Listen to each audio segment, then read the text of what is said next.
એકમાં ગ્લિટર કર્યું છે, એકમાં વ્હાઇટ છે, 2 ઓમ્બ્રે આર્ટ કર્યું છે અને એક ઓરેન્જ કર્યું છે. ઓરેન્જ એટલે કર્યું છે મારે ચિત્તા પ્રિન્ટ કરવી છે.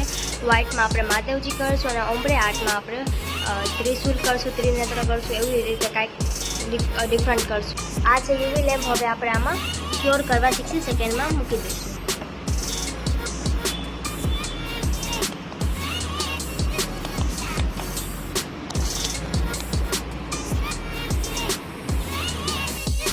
હવે એ જ કોટને આપણે સેકન્ડ ટાઈમ રિપીટ કરશું.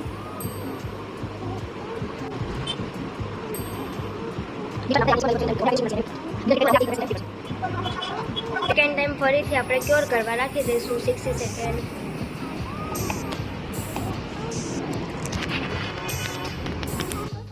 તો રિંગ ફિંગરમાં મેં મહાદેવજી ડ્રો કરી લીધા છે.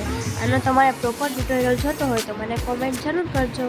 1 હેન્ડનો સેટ આપણો કમ્પ્લીટ છે. એકમાં મેં ચિત્તા પ્રિન્ટ કરી છે, સેકન્ડમાં ડમરું, એક આખે ગ્લિટર પ્રિન્ટ રાખી છે, રિંગ ફિંગરમાં શિવજી કર્યા છે અને ફોર્થ ફિંગરમાં ખાલી તો હવે એક સેટ આપણો કમ્પ્લીટ થઈ ગયો છે. હવે આપણે સેકન્ડ સેટ કરશું. સેકન્ડ સેટમાં સેમ એવી જ રીતે ખાલી ચિત્તા પ્રિન્ટ જગ્યાએ મેં ઓમ્બ્રે આર્ટ કર્યું છે, બાકી બધું સેમ જ અને આર્ટ આપણે બીજું કરશું. એકમાં મારા કરવાની છું.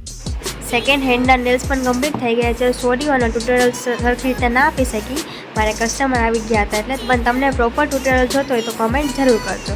થંબમાં બીલીપત્ર કર્યું, ફર્સ્ટ ફિંગરમાં ત્રિનેત્ર કર્યું છે, પછી ગ્લિટર સેમ પહેલાં કર્યું તેવી રીતના સિમ્પલ જ રાખ્યું છે. રિંગ ફિંગરમાં ત્રિશુલ કર્યું છે અને ફોર્થ ફિંગરમાં મારા બનાવી છે. આ સેટ કેવું લાગ્યું મને જરૂર કહેજો.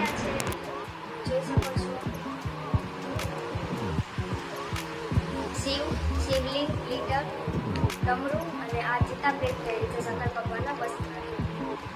આ બેલપત્ર, ત્રિનેત્ર, ગ્લિટર, ત્રિશુલ અને